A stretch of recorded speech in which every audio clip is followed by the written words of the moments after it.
Exposición.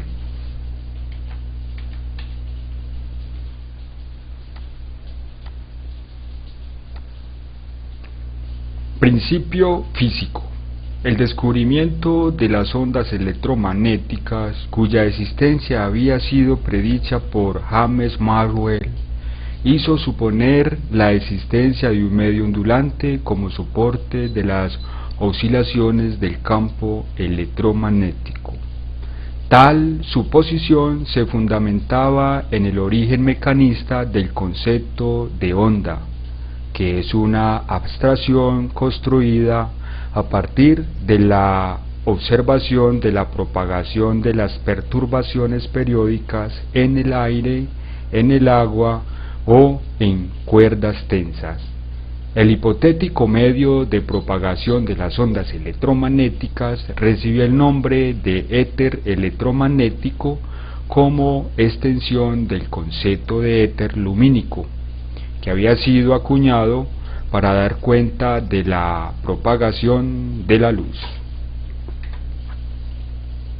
La relatividad de la materia y la energía, como dos entidades independientes y bien diferenciadas,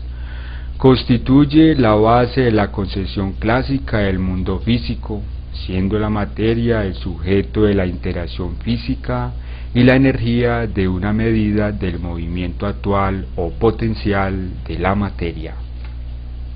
Ante la imposibilidad de detectar el éter de manera directa, los físicos dieron una serie de ingeniosas experiencias que habrían de dar cuenta de la existencia del éter mediante la detención de efectos generados por el desplazamiento de fuentes y detectores de señales electromagnéticas en este medio, realizados por el señor Albert Michelson y más tarde por el señor Maxwell, Michael Morse, a final del siglo XIX,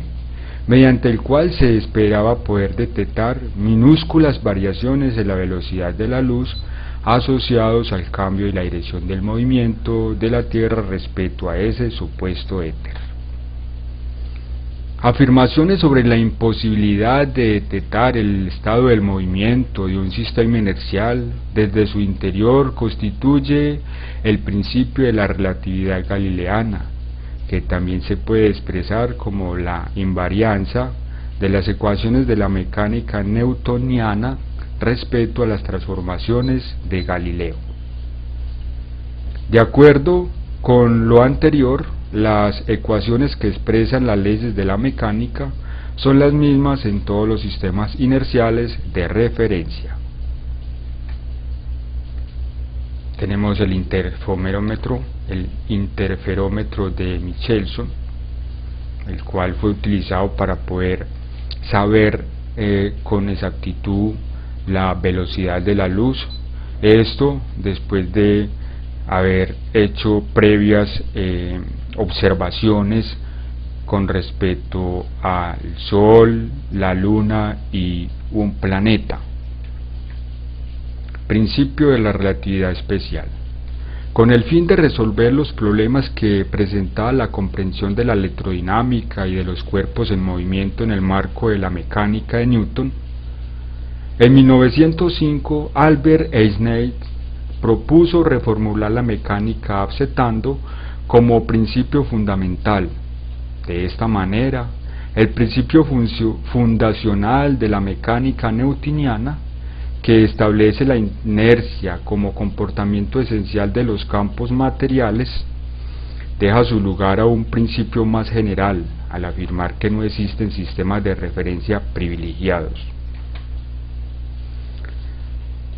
La imposibilidad de detectar efectos electromagnéticos asociados al movimiento del sistema de referencia al que pertenece un observador condujo al establecimiento del principio de la relatividad especial. De aquí la constancia de la velocidad de la luz, la imposibilidad de detectar variaciones en la velocidad de la luz asociadas al movimiento relativo de la fuente y del observador, llevó a Einstein a elevar la constancia de la velocidad de la luz en el vacío es constante y que es la misma para todos los observadores, independientemente de su estado del movimiento. En cuanto a la relatividad del tiempo, la aceptación de los postulados de la teoría de la relatividad conducen a una revisión profunda de los protocolos de medición de longitud y de duración en los fenómenos físicos, y exige una revisión de los conceptos del espacio y el tiempo absoluto que los que Newton fundamentó la mecánica. Relatividad de la simultaneidad y la contracción de la longitud.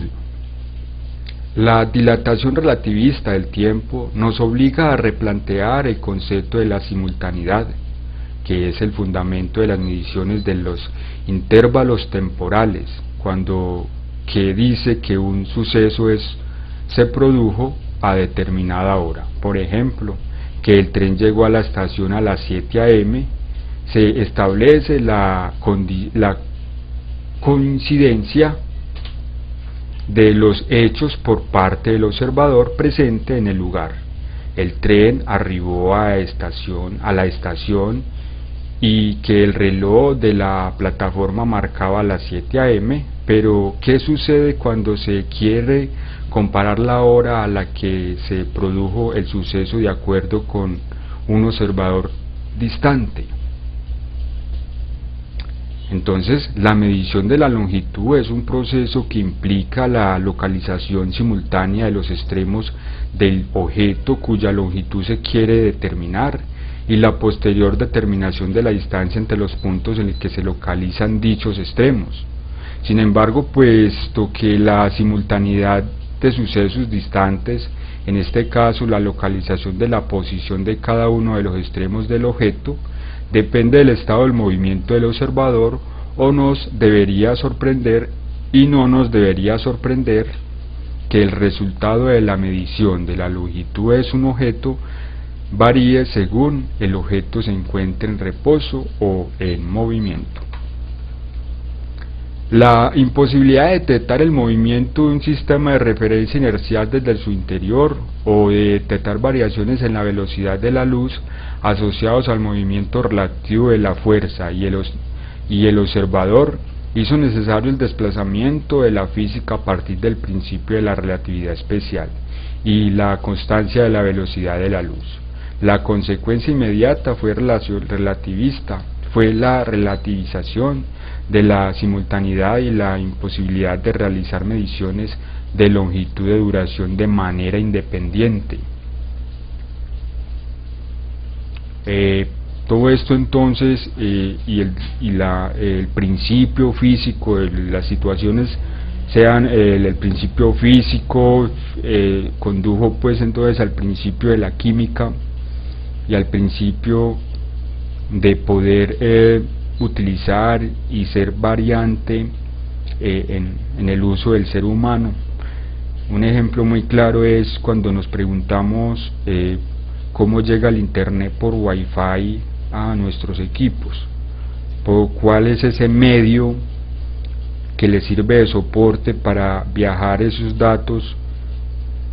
por allí. Entonces nos queda muy claro que la energía electromagnética o éter luminoso es el que hace que pueda desplazarse esos datos sin necesidad de desplazar dicha cantidad de masa. Entonces esto es la relatividad y los procesos de la física clásica con la física moderna. Muchas gracias. Exposición.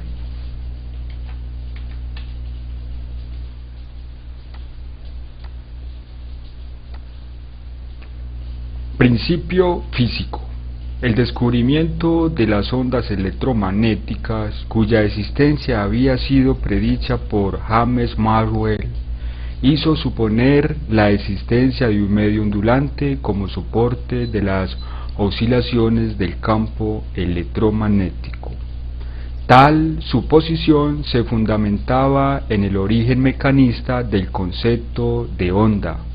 que es una abstracción construida a partir de la observación de la propagación de las perturbaciones periódicas en el aire, en el agua o en cuerdas tensas. El hipotético medio de propagación de las ondas electromagnéticas recibió el nombre de éter electromagnético como extensión del concepto de éter lumínico, que había sido acuñado para dar cuenta de la propagación de la luz. La relatividad de la materia y la energía, como dos entidades independientes y bien diferenciadas, constituye la base de la concepción clásica del mundo físico, siendo la materia el sujeto de la interacción física y la energía de una medida del movimiento actual o potencial de la materia. Ante la imposibilidad de detectar el éter de manera directa, los físicos dieron una serie de ingeniosas experiencias que habrían de dar cuenta de la existencia del éter mediante la detención de efectos generados por el desplazamiento de fuentes y detectores de señales electromagnéticas en este medio, realizados por el señor Albert Michelson y más tarde por el señor Michael Morse, a final del siglo XIX, mediante el cual se esperaba poder detectar minúsculas variaciones en la velocidad de la luz asociados al cambio y la dirección del movimiento de la Tierra respecto a ese supuesto éter. Afirmaciones sobre la imposibilidad de detectar el estado del movimiento de un sistema inercial desde su interior constituye el principio de la relatividad galileana, que también se puede expresar como la invarianza de las ecuaciones de la mecánica newtoniana respecto a las transformaciones de Galileo. De acuerdo con lo anterior, las ecuaciones que expresan las leyes de la mecánica son las mismas en todos los sistemas inerciales de referencia. Tenemos el interferómetro de Michelson, el cual fue utilizado para poder saber con exactitud la velocidad de la luz. Esto después de haber hecho previas observaciones con respecto al Sol, la Luna y un planeta. Principio de la relatividad especial. Con el fin de resolver los problemas que presentaba la comprensión de la electrodinámica y de los cuerpos en movimiento en el marco de la mecánica de Newton, en 1905 Albert Einstein propuso reformular la mecánica aceptando como principio fundamental, de esta manera, el principio fundacional de la mecánica newtoniana, que establece la inercia como comportamiento esencial de los campos materiales, deja su lugar a un principio más general, al afirmar que no existen sistemas de referencia privilegiados. La imposibilidad de detectar efectos electromagnéticos asociados al movimiento del sistema de referencia al que pertenece un observador condujo al establecimiento del principio de la relatividad especial. De aquí la constancia de la velocidad de la luz, la imposibilidad de detectar variaciones en la velocidad de la luz asociadas al movimiento relativo de la fuente y del observador, llevó a Einstein a elevar la constancia de la velocidad de la luz en el vacío. Es constante y que es la misma para todos los observadores, independientemente de su estado del movimiento. En cuanto a la relatividad del tiempo, la aceptación de los postulados de la teoría de la relatividad conducen a una revisión profunda de los protocolos de medición de longitud y de duración en los fenómenos físicos, y exige una revisión de los conceptos del espacio y el tiempo absoluto que los que Newton fundamentó la mecánica. Relatividad de la simultaneidad y la contracción de la longitud. La dilatación relativista del tiempo nos obliga a replantear el concepto de la simultaneidad, que es el fundamento de las mediciones de los intervalos temporales, que dice que un suceso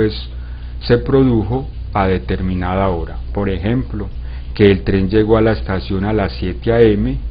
se establece la coincidencia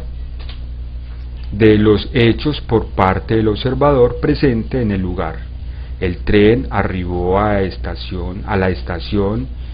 y que el reloj de la plataforma marcaba las 7 a.m., pero ¿qué sucede cuando se quiere comparar la hora a la que se produjo el suceso de acuerdo con un observador distante?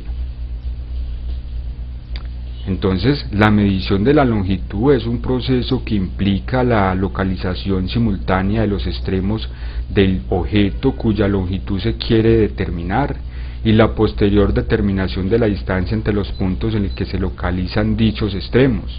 Sin embargo, puesto que la simultaneidad de sucesos distantes, en este caso la localización de la posición de cada uno de los extremos del objeto, depende del estado del movimiento del observador, no nos debería sorprender que el resultado de la medición de la longitud de un objeto varíe según el objeto se encuentre en reposo o en movimiento. La imposibilidad de detectar el movimiento de un sistema de referencia inercial desde su interior o de detectar variaciones en la velocidad de la luz asociados al movimiento relativo de la fuerza y el observador hizo necesario el desplazamiento de la física a partir del principio de la relatividad especial y la constancia de la velocidad de la luz. La consecuencia inmediata fue la relativización de la simultaneidad y la imposibilidad de realizar mediciones de longitud de duración de manera independiente. Todo esto entonces el principio físico de las situaciones el principio físico condujo pues entonces al principio de la química y al principio de poder utilizar y ser variante en el uso del ser humano. Un ejemplo muy claro es cuando nos preguntamos cómo llega el internet por Wi-Fi a nuestros equipos, cuál es ese medio que le sirve de soporte para viajar esos datos por allí. Entonces nos queda muy claro que la energía electromagnética o éter luminoso es el que hace que pueda desplazarse esos datos sin necesidad de desplazar dicha cantidad de masa. Entonces esto es la relatividad y los procesos de la física clásica con la física moderna. Muchas gracias.